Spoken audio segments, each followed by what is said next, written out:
Hello guys, welcome back to another video. तो इस video में हम लोग एक कंस्ट्रक्शन से रिलेटेड कंपनी के बारे में बात करने वाले हैं। तो ये कंपनी में most of the things negative है, लेकिन कुछ चौंका देने वाली फैक्ट है इस कंपनी के बारे में। तो पहली बात बता देता हूँ कि ये एक नॉर्मल फैक्ट है, बुक वैल्यू से सस्ते में ट्रेड कर रहे हैं।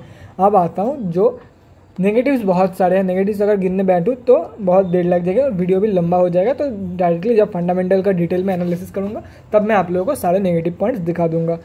लेकिन जो शॉकिंग चीज़ है वो है कि जो रिटेलर्स का पैसा है वो सिर्फ और सिर्फ 8% लगे हुए हैं इस स्टॉक में। प्रोमोटर्स की होल्डिंग भी बहुत ही कम है। तो बाकी पैसा कहाँ गया? 8% हम आप जैसे लोगों का पैसा लगा हुआ है रिटेलर्स का, और प्रोमोटर्स का भी होल्डिंग टोटली लो है। प्रोमोटर्स का होल्डिंग लो है, तो बाकी पैसा कहाँ गया? अब बात करते हैं जो मोस्ट शॉकिंग चीज़ है कंपनी का। 61.14% किसका स्टेक हो सकता है? DIIs का पैसा लगा हुआ है कंपनी में। और कंपनी का जो DIIs पैटर्न भी है वो भी काफ़ी यूनिक लगा मुझे। सारे बैंक्स ने पैसा लगा के रखा है एक कंस्ट्रक्शन कंपनी में। SBI है, पंजाब नेशनल बैंक है, बैंक ऑफ बड़ौदा है, सेंट्रल बैंक है, और भी बहुत सारे बैंक हैं, इलाहाबाद बैंक है, और भी बहुत सारे बैंक है। जब मैं डिटेल में एनालिसिस करूँगा तब मैं एकदम डिटेल में दिखाऊंगा। और अगर आज के बारे में कल के बारे में बात करें, मतलब फ्राइडे की ट्रेडिंग सेशन के बारे में बात करें, तो 85% माल लोग CNC में घर लेके गए। जितना भी टोटल क्वांटिटी ट्रेड हुआ है उसका 85% माल लोग CNC में घर लेके गए। लेकिन मुझे ऐसा कोई ये स्टॉक खास नहीं लगा, ना कि लॉन्ग टर्म के लिए ना ही स्विंग ट्रेडिंग के लिए। जस्ट मेरा एक सब्सक्राइबर ने पूछा था इस स्टॉक के बारे में, इसलिए मैं बना रहा हूँ। अदरवाइज स्टॉक इतना भी ज़्यादा कुछ खास नहीं है। अगर आप लोग देखना चाहते हो तो देख सकते हो, अगर आप लोग देखते हो तो कुछ सीखोगे, ये मैं गारंटी दे सकता हूँ। क्योंकि ऐसे भी स्टॉक्स है मार्केट में, यूनिक स्टाइल है। कुछ भी रेजिस्टेंस एरिया नहीं है, कोई भी रेजिस्टेंस एरिया है लेकिन वो वेरी करता है। वो टोटली एक प्राइस रेंज में, कोई भी एक प्राइस पॉइंट पे नहीं है, टोटली एक इतना बड़े एक रेंज में वेरी करती है। सपोर्ट एरिया भी वेरी करती है। स्टॉक पहले ऑलमोस्ट 300 रुपये में ट्रेड करती थी, अभी बिलो 10 रुपये के अराउंड, मतलब वैसे ही कुछ 50 रुपये के नीचे ट्रेड कर रही है। एग्जैक्ट प्राइस मैं भूल गया हूँ, लेकिन 50 रुपये के बिलो ट्रेड कर रही है अभी। पहले 300 रुपये में ट्रेड करती थी कंपनी। तो बहुत कंफ्यूजिंग है ये स्टॉक। तो चलिए टेक्निकल्स मैं दिखा देता हूँ आप लोगों को स्टॉक का। कंपनी का नेम आप लोग देख सकते हो, श्रीराम EPC लिमिटेड है। और जिसके बारे में बात कर रहा था पहले मैं दिखा देता हूँ कि स्टॉक कहाँ पे ट्रेड करती थी।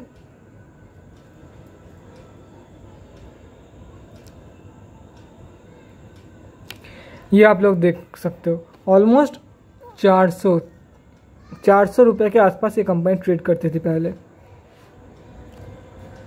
और अभी फ़िलहाल ये 5 रुपये के आसपास ट्रेड करे, बिलो 10 रुपये। मैंने ठीक ही बोला था पहले, लेकिन थोड़ी सी कन्फ्यूजन की वजह से मैंने बोल दिया था कि बिलो 50 रुपीज़, बिलो 10 रुपीज़ ही है ये स्टॉक।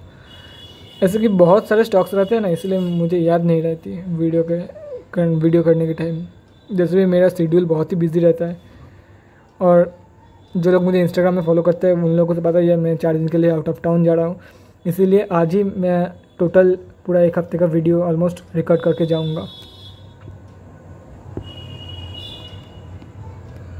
और IG का लिंक डिस्क्रिप्शन बॉक्स में दिया हुआ रहेगा, और हाईलाइट में वो वाला पोस्ट मैं भी डाल दूँगा।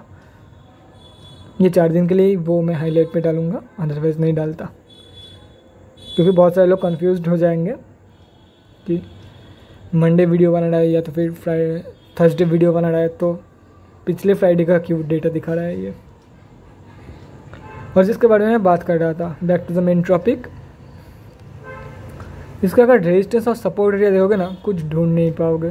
सपोर्ट यहाँ का रेजिस्टेंस यहाँ पे निकलता है, इसका रेजिस्टेंस ठीक ठाक ही है, और इसका रेजिस्टेंस यहाँ पे निकल रहा है, इसका सपोर्ट यहाँ पे निकलता है, इसका सपोर्ट, मतलब टोटली कंफ्यूज्ड है। और अगर आप लोग फिर भी स्विंग ट्रेड लेना चाहोगे, मैं रेकमेंड करूँगा अवॉइड करने के लिए। लेकिन फिर भी अगर टोटली इसका कोई ठिकाना नहीं है कि कब कहाँ ट्रेड करे, कुछ भरोसा नहीं है स्टॉक का।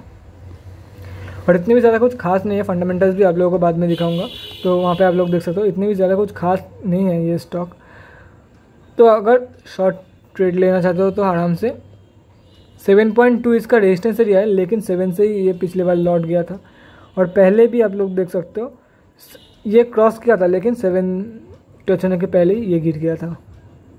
एक बार सिर्फ 7 टच हुआ था, लेकिन वो भी नीचे गिरने के टाइम रिटेस्ट लिया था 7 से। तो क्या करना चाहिए, एक कंफर्म ट्रेड यहाँ पे निकलता है, वो है ऑलमोस्ट, और वो भी मैं नहीं बता सकता कि अगर ये 5.1 का जो लेवल है इसके ऊपर क्लोजिंग करते हैं तो अगर क्लोजिंग कंफर्मेशन होते होते आप लोगों को 5.2 या 3 हो जाएगा, तो क्या आप लोग 5.75 के लिए होल्ड करोगे? फिर भी मैं बता देता हूँ 5.1 के ऊपर प्रॉपर्ली बाउंस बैक के बाद, प्रॉपर्ली बाउंस बैक या तो फिर क्लोजिंग के बाद, क्योंकि अभी तक क्लोजिंग अच्छे से नहीं हुआ है, रेड कैंडल फॉर्म हुआ था, क्या पता नीचे चली जाए। अगर green candle with volume form होती है तो आप लोग बाई करके चल सकते हो फॉर दी टारगेट्स ऑफ 5.75। यहाँ पे आप लोग देख सकते हो 6 रुपये का टारगेट इन्होंने दिखाया था, लेकिन मैं 6 रुपये भी नहीं बोल सकता, एक बार देख सकते हो 5.75 से वापस आ गया 5.75, 5.75, और यह इस बार तो 5.75 तक गया ही नहीं। तो अगर फिर भी फोर्सफुली लेना चाहते हो तो 5.1 के अराउंड बाई करके चल सकते हो, लेकिन मैं रिकमेंड करूँगा। और मैं 5.2 भी क्या बोलूँ, ये आप लोग देख सकते हो, ये वाला जो ग्रीन कैंडल था ये इसका हाई जो है 5.4 के आसपास का है, तो 5.25 पैसे पर शेयर। फिर भी अगर आप लोग चाहते हो तो पर शेयर आप लोग एटलीस्ट 25 पैसे तो गेन कर ही सकते हो ये स्विंग ट्रेड में। ये स्टॉक दिखाने के मैं इजीली ये स्टॉक को इग्नोर कर सकता था, लेकिन स्टॉक मार्केट में आपके सामने ऐसे चैलेंजेस बहुत आएंगे, ऐसे स्टॉक्स बहुत आएंगे, तो ऐसे स्टॉक को फेस करना सीखो, ऐसे स्टॉक से कुछ निकालना सीखो। अगर आप लोग बड़े क्वांटिटी इन्वेस्ट करते हो तो 25 पैसे पर शेयर इज़ क्वाइट ऑसम। और अगर स्टॉक का जो प्राइस देखोगे ना CMP, वो भी बहुत ही कम है, 5 रुपये। अगर 100 रुपये का स्टॉक होता तो आप लोग कुछ ही क्वांटिटी खरीद पाते, लेकिन 5 रुपये का स्टॉक में बहुत सारे क्वांटिटीज आ जाएंगे, तो 25 पैसे का गेन इज़ नॉट बैड। आप लोगों के पास कुछ पड़ा रहेगा हाथ में after giving the brokerage and tax. बहुत मतलब अगर आप लोग हेवी क्वांटिटी इन्वेस्ट करते हो तो भी आप लोगों के पास बहुत ही अच्छा खासा गेन देके जा सकती है कंपनी।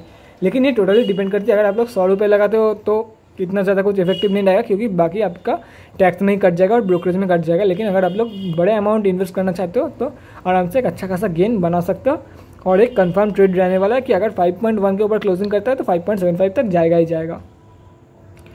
ये हो गया। उसके बाद अगर बात करें कंपनी लॉन्ग टर्म के लिए कैसा है, उसके लिए मैं फाइनेंशियल्स दिखाता हूँ, कंपनी का फंडामेंटल्स पहले दिखाता हूँ, कितने क्वांटिटी लोग CNC में घर लेके गए हैं। ये NSE का चार्ट खुला हुआ है, निफ्टी इंफ्रास्ट्रक्चर में कंपनी लिस्टेड है। उसके बाद अगर बात करें कितने क्वांटिटी ट्रेड हुआ था, ऑलमोस्ट 7,27,000 क्वांटिटी ट्रेड हुआ था फ्राइडे को, और जिसका वैल्यू निकल के आ रहा है 37.47 लाख रुपीज़। और से अभी भी ऑर्डर पेंडिंग ऑर्डर क्वांटिटी के बारे में बात करें तो 57,428 ऑर्डर क्वांटिटी 57,428 क्वांटिटी अभी पेंडिंग है 5.1 की प्राइस पॉइंट में। डिलीवरी परसेंटेज 85% के आसपास, 80 ऑलमोस्ट 86% निकल के आ रही है। और ये इसलिए क्योंकि मैक्सिमम जो लोग हैं उस दिन सेलिंग ही हुआ था, इसीलिए ये दिखा रहा है। बाइंग की तरफ ये परसेंटेज नहीं है, ये गलती मत करना।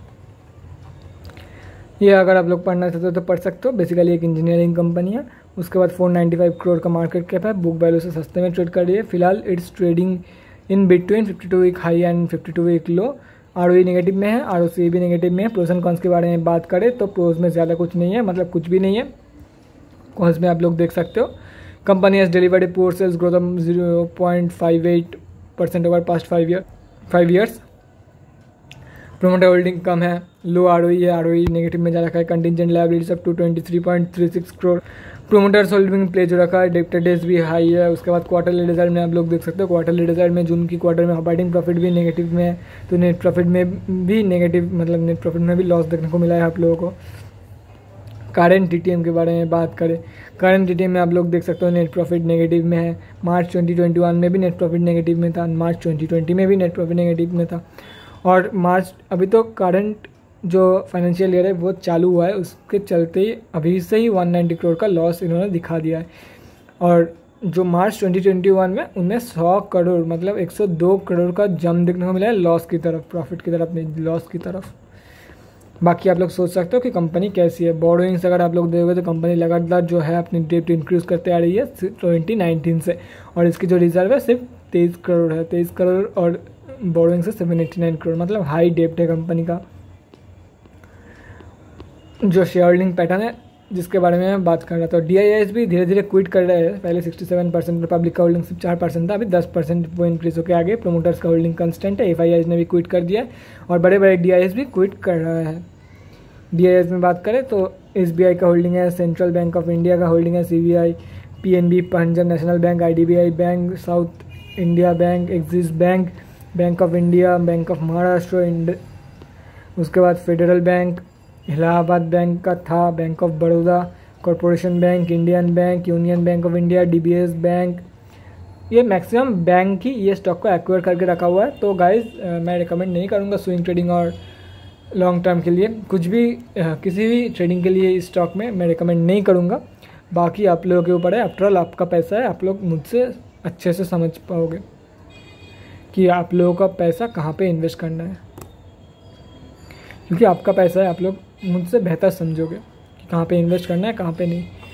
तो बाय गाइस, आज के वीडियो के लिए इतना ही, अगले वीडियो में मिलते हैं guys. Thanks for watching, thanks for supporting. और अगर आप लोगों को कुछ भी जानना है तो कमेंट सेक्शन में कमेंट करके बता सकते हो, मैं उसके ऊपर वीडियो बना दूंगा, या तो फिर कमेंट में ही मैं अगर कोई क्वेरी है तो रिप्लाई कर दूंगा।